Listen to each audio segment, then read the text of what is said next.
violencia entre estudiantes siguen en aumento y lo peor es que inclusive algunos casos llegan a la violación entre compañeros de colegio. A pesar de las charlas educativas con fines preventivos, los casos no disminuyen según la Policía Nacional. El abuso sufrido por un adolescente de 16 años por parte de dos compañeros de clase en la fiesta denominada Último Primer Día conmocionó a la opinión pública y desde la Policía Nacional recomiendan a los padres de familia acompañar todas las actividades de los jóvenes estudiantes a lo largo del año para evitar este tipo de situaciones. Bueno, ese hecho ocurrió en una quinta en la ciudad de Areguá y el hecho fue denunciado a las 12 de la noche.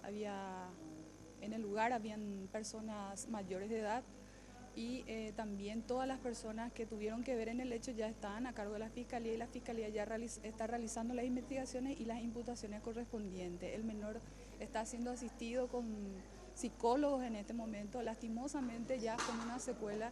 Prácticamente un joven que debía haber estado en un colegio próximo a una universidad, hoy en día tiene que estar con un tratamiento psicológico que puede marcar su vida.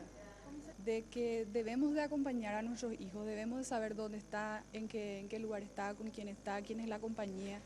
Y lastimosamente tuvimos que volver a tener una denuncia de un hecho tan grave como eso, al no haberse hecho caso a las recomendaciones que venimos haciendo, ¿verdad? Y si bien no dieron cifras en concreto, sí comunicaron que siguen en auge los casos de acoso escolar más conocidos como bullying. Bueno, el año pasado ya teníamos hechos de violencia en el sentido de la violencia intrafamiliar es la que está en auge en este momento. Y eso en el colegio también se nota porque van y exteriorizan esos hechos.